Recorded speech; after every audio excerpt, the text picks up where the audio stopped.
Thank you, People Matters, for organizing this session. On that note, let me begin by talking about the very transformative event that has impacted all of us, which is the pandemic. It has changed a lot of things about how we acquire talent, how we collaborate at workplace, and there is a fresh perspective on acquiring talent in the new world order.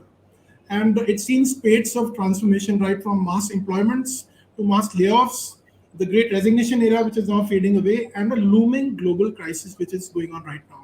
So I would like to ask the two of you, what are your key principal philosophies of the renewed talent acquisition strategy going forward for the time now and going forward?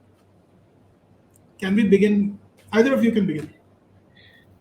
Yeah, so I can take that first, Vikram. We've since the beginning of this financial year, we've hired 600 people already, and we're looking at another 800 people to be hired in the next 2 quarters. In fact, we have work for 500 more people as of today. Uh, so that explains how the opportunities really opened up in the real estate industry. There's mass hiring, the scale of hiring. I think we hadn't witnessed earlier, except for the people intensive businesses like facility management. But I'm talking about the real estate services business on the broking side, right? That's the number that we're looking at for hiring. So I'm not going to talk about the normal principles or TA that all firms must be looking at, quality of hire and culture fit and stuff. But five things that I think we're focusing in this renewed opportunity in the industry: hiring fast, large numbers while maintaining quality. So how do you hire quickly, large numbers, and still be able to maintain quality of hire? One, making sure candidate experience is not compromised while you're hiring en masse. Third, all of us have sort of had this, the joining to offer ratio really going down. So how do you continue to have a higher joining to offer ratio? Fourth, hire people who can do multiple roles. We call that, that fungible talent as a term. And finally, creating a robust internship program and retainership program under our agile workforce strategy. Those are the five things that we're looking at in this whole new talent acquisition strategy that we have at Anarock, and all of this in a cost effective manner. Yeah, brilliant. I think very well summarized. What about you, Kaushik? How is Savills looking at this? Yeah, so incidentally, as Sukhdeep shared, we also had a very interesting start in India. I mean, it's a 170-year-old firm, but we started in Q4 2018, and 2019 is when our leadership team was ready, and 2020 we are all set to fly, and that's when the pandemic happened. And but unlike many of our competition, that actually became a huge opportunity for us. And you'll be surprised to note in 2020, when most of the firms were looking at, uh, uh, you know, uh, phasing out people, there are various kinds of actions being taken. We actually hired 220 which was till today that's been the highest number in any year. So pandemic threw a great opportunity for us. So we started being seen as an organization which is very behaving very differently from our competition, and that actually gave us an opportunity to hire and reach out to a lot of good talent within the industry. uh, on a philosophy side, what is our higher talent acquisition strategy? Again, that also came up during this pandemic, because that's when we devised and how exactly we want to approach talent acquisition, looking at the scenario which cropped up, and we defined it in a very simplistic term that we want to hire the best. And that also has to do with our overall vision statement. One of the last line of our vision statement says in a very simplistic term that we don't want to be the biggest, but we want to be the best. Okay, so it's a very simple definition. And when we say best, I think one of the clear reflection of being the best is hiring the best. Okay, so that's one of our clear focus that we have. Second is we want to be just, equitable, as well as fair in our approach. I think that's very important to us. Again, I think the new world has thrown.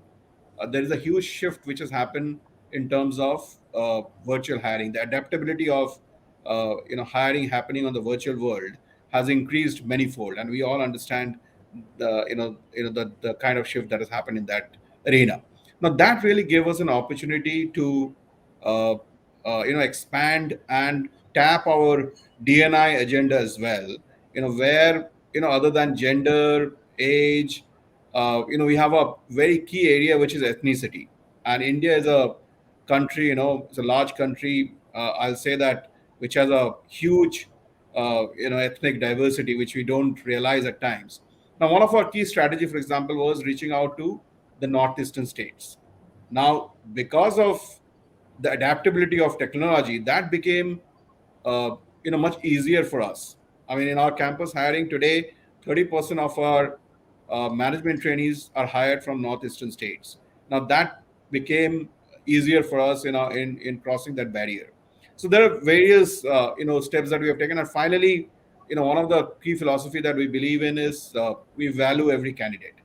Okay, so there are certain process we follow at the hiring stage, in terms of reaching out. There is a level of interaction that need to happen. People should not be asked to wait, at an interview time, and very, very simple things. But there are those simple things, actually creates value at a very different level. There is those little wow elements that we want to create right at the beginning. I'm not even getting into our onboarding, which is again one of our highlight. But I'm just at this point of time talking in terms of the talent acquisition and how we keep it very simple, and how very simple philosophy has been used, and we have adapted to our advantage. Great. Those are, and I tend to agree with you because we work together and we've seen a lot of this happen together. So my question to you, Sukhdeep, is that Anarock in the last 5 years has seen a lot of changes, a lot of transformation, a lot of evolution. Actually, you've also gone ahead and acquired a couple of companies in the ecosystem. I believe, which I believe is expanding the ecosystem of real estate. So it is definitely an a reflection of your long-term growth strategy. So therefore, the question is that what is your people strategy, ensuring that it fits into your overall growth plans, and what are the kind of skills that you believe you can see in the future that you'll have to hire for? Good question, Vikram. What has happened in Anarock is we've quickly transformed into a tech solutions provider to the real estate industry. We continue to do the traditional um, services, traditional businesses, but the recent acquisitions that you spoke about are towards this vision of being a tech solutions provider. Right. Today, Vikram, we have more opportunities, more business that we can deliver than the number of people to deliver that.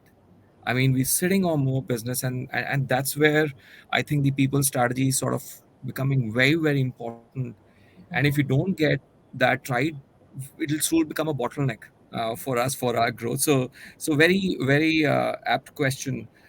Um, we've got some great leaders, veterans at Anarock, which place us in a unique capacity to understand the needs or issues of the real estate industry, and not only that, with that understanding, at least have a direction on what solutions are possible for those. And when I talk about when I say solutions, I mostly mean technology solutions to these problems. So we have that idea. I think what we're now looking at is getting people on board who can build those solutions quickly for us and take it to the market. And thus, these acquisitions were part of our people strategy to acquire, because it's very difficult to hire these people at that pace quickly and then build a solution and then take it to the market. So acquihire has become a very integral part of our people strategy. You'll see more of this happening from the Anarock's stable, Vikram. And your second question is actually, for me, the answer also is connected to my earlier to my answer to your earlier question, the future skills, we believe that in the real estate industry, Vikram, the investment in people per se was relatively much lower than in some of the other industries. I mean, talk about IT, talk about banking, FMCG. So that's one. Second, the investment in technology and people skills towards technology was even lower. Hmm. As you haven't seen so much play of technology in the real estate industry, and we believe um, it's an open field for companies like Anarock to quickly move into that space and sort of become a partner of choice to the real estate industry in providing those solutions. And thus, I believe the future skills, at least in the real estate industry, will be a lot towards people who understand the real estate, who have the traditional skills of giving services to the real estate, but along with the threshold level of technology. They'll, of course, they are tech people. So we have a huge tech team now, about 150, 200 people on building technology products for or solutions for the real estate industry. So that's anyways there. But technology solutions are there for every industry. We are saying even even an agent, even a real estate service provider who's providing service to the real estate industry has to have a threshold level of tech skills to be able to use these tech tools that will get developed if they're not already developed for bringing in efficiencies in the real estate industry processes. And for example, at Anarock, we built this huge CRM for our own. We thought we'll need it for ourselves to differentiate ourselves from competition, but that CRM was so beautifully built that we now believe that it's a solution that developers can use as a SaaS product only, Hmm. because there is no custom built SaaS product or a CRM product built for real estate industry, and the Realistic. processes are unique to its industry, right? So you will need, and while the product is there, you will need people to be able to use it. I mean, it's an app on your phone which sort of tracks everything.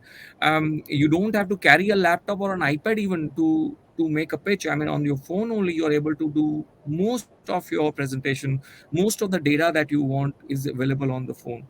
So I believe, I mean, to answer your question quickly and to sum it up, I think it is um, it is the one is the technology skills to be invested in the real estate industry, bringing in the tech team only into real estate, but also anyone who wants to get into real estate, apart from the understanding of real estate per se, this person will need to have a threshold level of technology skills to be able to now utilize the tech tools that are being built for the industry.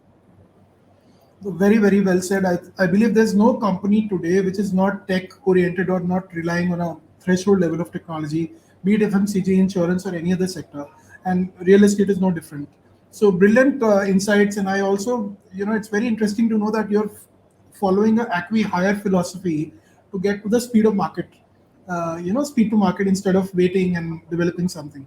Brilliant. So, Kaushik, my question to you about Savills is that you have a lineage. It's a 160, 170 year old company. There are lots of, you would have seen a lot of changes and evolution in the management structures, philosophies, and it's a long, long time. So today, when you've started a new company in India, a new entity, and you've done a couple of years with brilliant growth. So, what has been the people strategy in this context, and what kind of lineage do you draw from there? And you're also consistently ranked amongst the great place to work. So, if you can give some inputs as to what goes behind the scenes to get to this level. Uh, Look, one of the things that is very is core to this organization is the firm belief that it's people which makes all the difference. Okay, I think that's something which is very well inculcated within the culture of the firm. Okay, I think that really helped us, and from day one in India, we drove it as a philosophy within the organization. Now, in a very simplistic term, again, our core values. There are four values that we stand for, and globally. Okay, and our approach, our entire people approach, uh, got driven from those four core values that we have. Now, for example, one of the core value is pride. Right? In a very simple way, when we say pride, we actually talk about people. Every individual within the organization should take pride in what they do. So you want to create a space where that sense of pride is visible in the work that every individual does, and you want to create that atmosphere where that happens. Okay, then in a very simple way, that's what is followed. Second is integrity. Integrity is core to our, I mean, the amount of communication that happens on ethics, on integrity. Every almost every second month there is a town hall happening in all our offices. So we drive integrity as a philosophy, within the organization at all levels. So that has to get reflected, and the only reflection is how people behave. Okay, so that is very well within the fabric of the organization. uh, Third is what we call as entrepreneurial approach. Now, we believe that every individual in the organization should get that space where they feel completely empowered in the work that they're doing. That is the only way we will be able to create that entrepreneurial philosophy within the organization. And trust me, this is something which has been there as core values for years together globally. We have just taken it and created the that spirit within the organization where it has to get reflected. And finally, what we call as true potential. Now, when we say true potential, again, the core lies in the fact that everybody in this organization should feel that their true potential is being fully tapped within the organization. Now, again, that's something which we drive within the organization. There are various interactions. There are various levels of what we call as open houses, which keeps happening. You spoke about great place to work. For us, great place to work is not only about, yeah, it's a reality that our 3 years of existence we became a great place to work in last 12 years now, which is very rare uh, within the industry or outside the industry. We were in in the top 50, top 75 in 2 consecutive years out of that. Now, but more than anything else, we take the survey very seriously. Every time the outcome of the survey, uh, is well, in a very transparent way, is shared with each and every individual in each and every team, and there are corrective steps which is promised to each and every individual. Okay, so I think that whole transparency around the fact that yes, we listen as an organization, and driven by these four core values, has really is the philosophy which has worked for us in last 3 years. I know you keep saying that we are a startup, but it's a 160-year-old startup, and with none of those issues of a startup, as to where is the next level of funding going to come in, how we are going to expand, are the founders behind us, are we looking for a PE fund to help us out? None of those issues.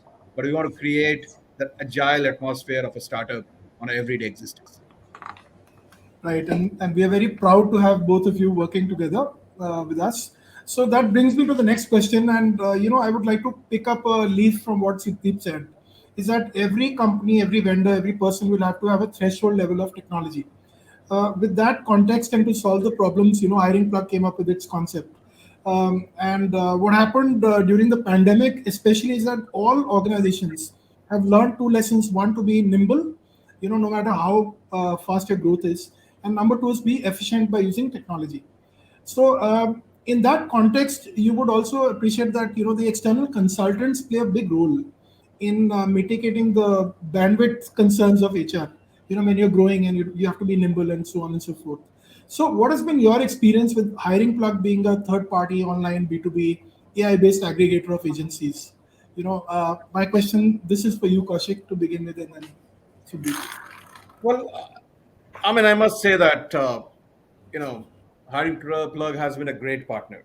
Okay, I mean, in terms of their whole responsiveness to any offer. I mean, any role that we are looking at. Uh, and one thing I would like to highlight is they don't leave the candidate once the offer goes out. I think there's a whole cycle of relationship management which is visible on a day-to-day basis, which has been something that we've witnessed from day one, and which is very very critical, and specifically in this whole war for talent which is going on currently. So yeah, I mean, that's been a great partnership. One more highlight, and I must say, which I really must be thankful to Hiring Plug. We, in our other than the support that we've got in our core business of real estate, we also expanded, and we are creating a whole shared services, infrastructure within India. I think their hiring plug has played a very, very critical role. And one of the key areas is IT, services that we offer. And we know that, what the IT industry has gone through. And for us, it's like creating a team of a kind of a, separate IT organization within the organization, where is a huge number of hiring has happened. I think, there we have our core always was real estate, and suddenly we were creating a separate organization. I think there again, hiring plug has been of great support to us. Our expansion in the IT side, in the new technology side, where we didn't have the expertise, as an industry, would not have happened, without the support from hiring plug. Thank you for your kind words. Sukhdeep, what is your experience? I'll take it up from Kaushik. Absolutely delightful to work with hiring plug team. Vikram, thank you for bringing up with this idea. We love aggregators, by the way. One of the companies that we acquired, two of the businesses that we run are aggregating businesses. We love this because it sort of brings in efficiency in the industry only.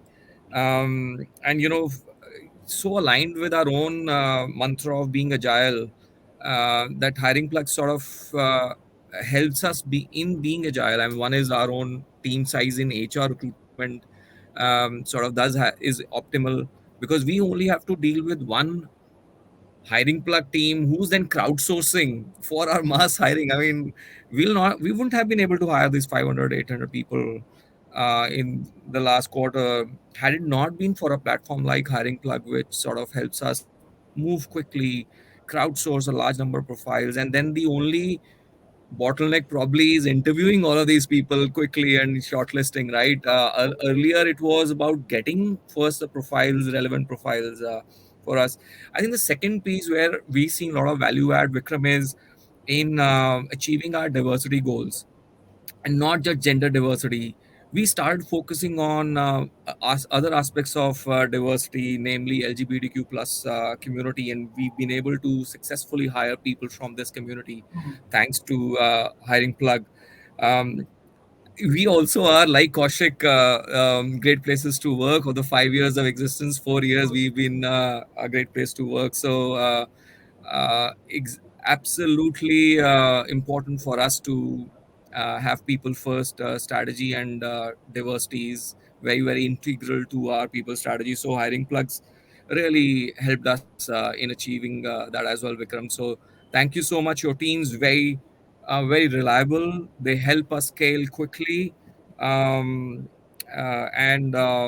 technology sort of is helping bring in efficiency. So great going there, Vikram. We want to see more action at hiring plug. Thank you very much. So these are some great words on behalf of the entire team at Hiring Plug. We are truly humbled with your kind words of encouragement.